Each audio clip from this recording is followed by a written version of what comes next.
Carney was put on the spot in the debate. Then he lied. Let's play the clip, followed by the facts. You know, I said earlier, but I'm going to say it again. I know you want to be running against Justin Trudeau. Justin Trudeau isn't here. Are you denying he was economic advisor? I did not provide any of that advice. I did not provide any of that advice. It's on the Liberal Party website. Are you accusing your Liberal Party of lying about your role? Because it says today you can go to the Liberal Party website now, and it says that you were Justin Trudeau's economic advisor. The way you judge. Now, this video is specifically for the Liberal followers. You have to listen to this because you have to see that Mark Carney has been lying.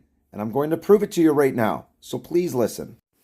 This was in a news article from Bloomberg, the very same place where Mark Carney was chair of.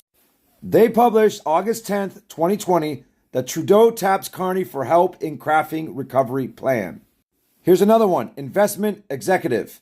Carney advising Liberals on COVID recovery. This was August 10th, 2020. And in that article, it states, Justin Trudeau's Liberal government is receiving policy help from former Bank of Canada Governor Mark Carney as it develops an economic recovery plan from the COVID-19 pandemic. Here's another one from Reuters, August 16th, 2020. As it states, Trudeau, who campaigned on a platform to tackle climate change, believes the 2021 budget should have an ambitious environmental element to start weaning the heavily oil-dependent economy off fossil fuels. And he recently hired former Bank of England Governor Mark Carney as an informal advisor. So before we move on, just so you all know, he is not in favor of any pipeline or any fossil fuels at that. He's been saying it for about a decade. CTV News, August 10th, 2020. Trudeau seeks advice from Mark Carney on economic recovery plan. Here's another one. Former Bank of Canada Governor Mark Carney advising PM on COVID-19 economic response. This was August 10th, 2020. Even from their very own Ottawa Citizens newspaper, August 13th, 2020. Trudeau looks to Mark Carney because he doesn't trust his own team, where they call him an economic superhero, at the same time as calling him a technocrat. And even further in that article, as a populist. And here's another one. Cabinet shuffle, imminent to replace Monroe in crucial financial posts. August 18th, 2020. But let's not forget the CBC, National Post interview. He wrapped up an extended 7-year term in March, just as COVID hit the West, accepting a high-level post at the United Nations and now advising the Trudeau government. I think what this government is doing is getting the most senior voices at the table to help navigate the economic crisis of our time that we find ourselves in. And it is not uncommon to have governments seek outside support. It's something that we want to ensure that Canada comes on top of. The Honourable Finance Minister. But it comes as Canada's current Minister of Finance, Bill Morneau, is facing calls to resign over the WE affair. Appointing a star advisor on finance could be seen as undercutting a finance minister who's already under pressure. Mark Carney's also being touted as a possible future leader of the Liberal Party.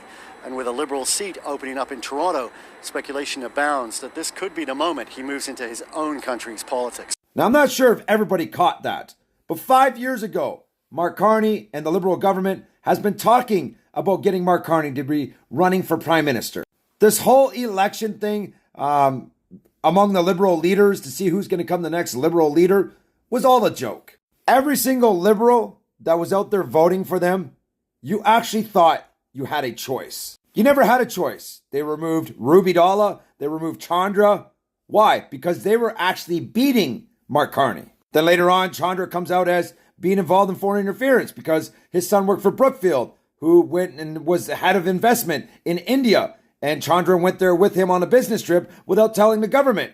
So we don't know what happened there or what kind of intel they have in behind the scenes. At the end of the day, Mark Carney kicked him out and kicked him out of his own riding and now took over his riding. Then you look at Chrystia Freeland. Obviously, nobody's going to pick her. She screwed up everything. And she was disliked heavily by the public. Even her own Liberal followers. Then there was Karina Gold with absolutely zero, and I'll repeat, zero experience to even become a Prime Minister. You didn't have a choice. This was set up so Mark Carney took his role as Prime Minister. Now, as we look at the past 5 years of the economics, the inflation, everything that has happened, even the carbon tax price being there this entire time, it was all because of Mark Carney. He was advising Trudeau of policies to put into place and giving him economic advice on what to do to either get us out of the economic crisis or keep inflating things on purpose. So we could sit here and pretend that none of this happened and that he actually went on national TV in a debate and ignored it and said he had nothing to do with it. Or you could dig into the information that I just showed you that proves he lied to every one of you.